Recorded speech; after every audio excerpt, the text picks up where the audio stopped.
Et en fait, David est en train de dire à travers ce texte-là, me réfugier sous tes ailes, c'est qu'il y a une invitation à rencontrer le cœur de Dieu, la douceur de Dieu, quand tout est ballotté, quand tout bouge autour de nous, quand tout est violenté autour de nous et à l'intérieur de nous. On a besoin de cette douceur. Pourquoi sous ses ailes?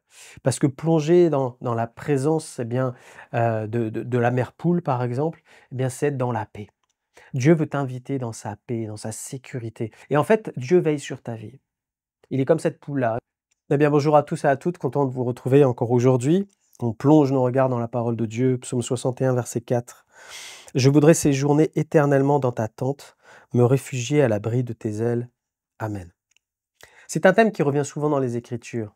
Les animaux, la nature, c'est des images que Dieu prend très facilement pour bien nous faire passer un message très cohérent. Et on a besoin d'en tirer des conclusions pour nos vies, et de nous arrêter parfois sur pourquoi il a pris cette image-là à cet endroit-là. Qu'est-ce que ça nous dit pour nous? Et c'est ce qu'on va voir aujourd'hui. Donc le psalmiste est en train de dire, j'ai besoin d'être sous tes ailes. J'ai besoin de me réfugier sous tes ailes. Les ailes d'une poule, parce que c'est ça en particulier, en fait, c'est un endroit qui est doux. C'est quelque chose qui est doux. Il y a la chaleur, il y a tout ce qu'il faut là pour être bien tranquille. Je ne sais pas si chez toi, tu as des édredons ou des oreillers en plumes, mais généralement, c'est les éléments du lit qui sont les plus chauds, en fait. Si vraiment tu vas avoir chaud, tu prends un édredon en plume, tu vas voir comment tu vas avoir chaud.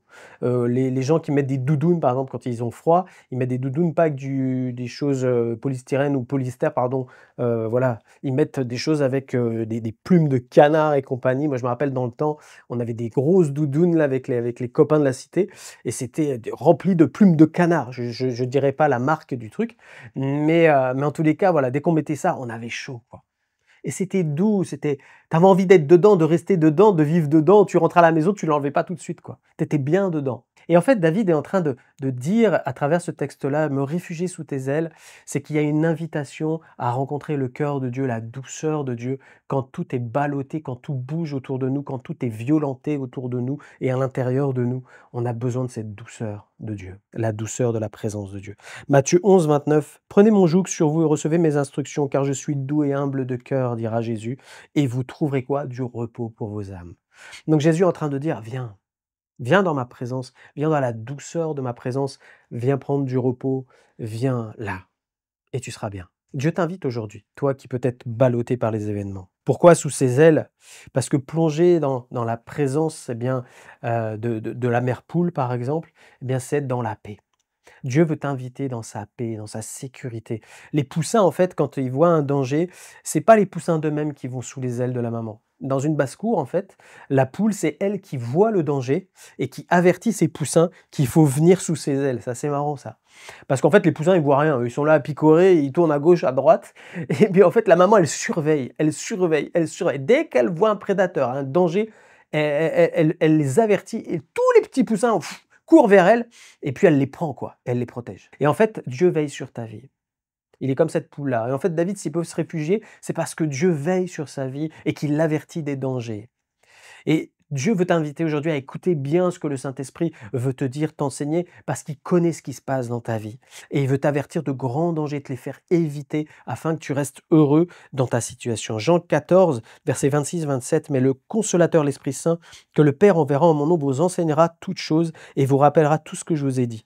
Je vous laisse la paix, je vous donne ma paix, je ne vous donne pas comme le monde donne, que votre cœur ne se trouble point et ne s'alarme point.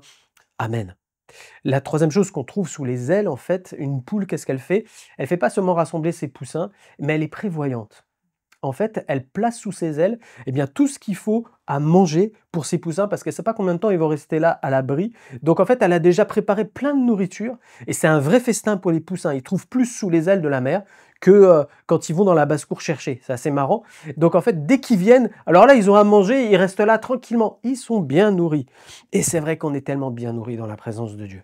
La parole de Dieu, c'est une vraie nourriture, c'est le pain de vie et elle renouvelle notre foi, notre force, elle nous éclaire et elle nous donne de l'énergie pour aller de l'avant avec Dieu. Romains 10, 17, ainsi la foi vient de ce qu'on entend, et ce qu'on entend vient de la parole de Dieu. Mon frère, ma sœur, aujourd'hui, médite la parole, parce que Dieu va te parler à travers sa parole, et il va te fortifier pour ce que tu vas affronter. Tu en as besoin, c'est vital, c'est nécessaire, et c'est un aliment qui n'est pas frauduleux, il est pur cet aliment-là.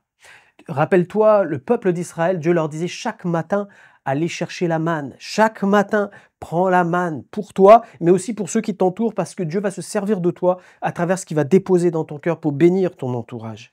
Il y en a pour tous, parce que la table du Seigneur, elle est remplie de mets gras et succulents. Il y a des réserves au-dessus de tout ce que tu peux penser.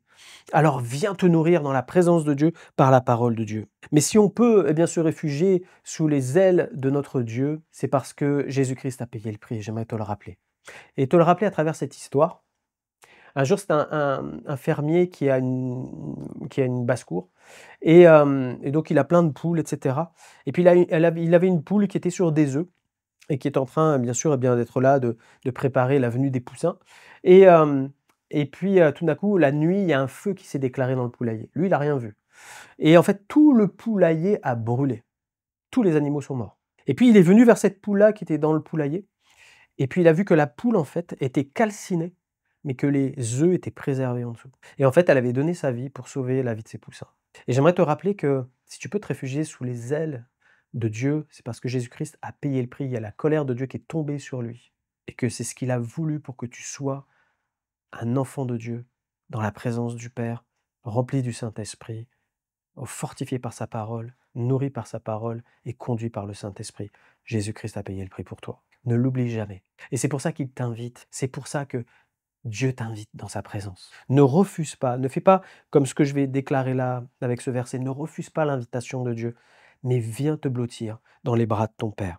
Matthieu 23, 37, Jérusalem, Jérusalem, qui tue les prophètes et qui lapide ceux qui te sont envoyés. Combien de fois ai-je voulu rassembler tes enfants comme une poule rassemble ses poussins sous ses ailes, et vous ne l'avez pas voulu, dira Jésus. Il va parler à tous ces religieux qui l'ont rejeté. Ne sois pas un religieux, mon frère, ma sœur, mais viens dans cette relation que tu as avec ton Dieu, viens trouver ton secours et ton repos en l'Éternel, parce que tu es accepté, parce que tu es couvert par le sang de Jésus. Que Dieu te bénisse et on va prier. Seigneur, merci parce que tu nous invites, Seigneur notre Dieu, dans la douceur de ta présence. Tu nous invites, Seigneur mon Dieu, à être nourris de la meilleure nourriture qui soit ta parole. Merci Seigneur, parce que tu nous invites à être, Seigneur, dans ta paix et conduits par le Saint-Esprit. Donne-nous d'entendre, Seigneur, quand tu nous appelles et que tu nous montres qu'il y a des dangers qui arrivent, Seigneur, qu'on n'hésite pas à venir dans ta présence. Ah, Seigneur, je te prie, mon Dieu, pour tous ceux qui peut-être ont pris le large et qui ont cru, Seigneur, que par eux-mêmes, ils étaient plus forts que tout ce qu'on pouvait leur proposer et les attaques du monde. Seigneur, je prie, Père, pour qu'ils puissent revenir aujourd'hui vers toi parce que tu les invites encore. Tu les invites à revenir à tes côtés. Seigneur, que ta grâce soit sur leur vie. Dans le nom de Jésus, j'ai prié. Amen. Que Dieu vous bénisse. On se retrouve demain.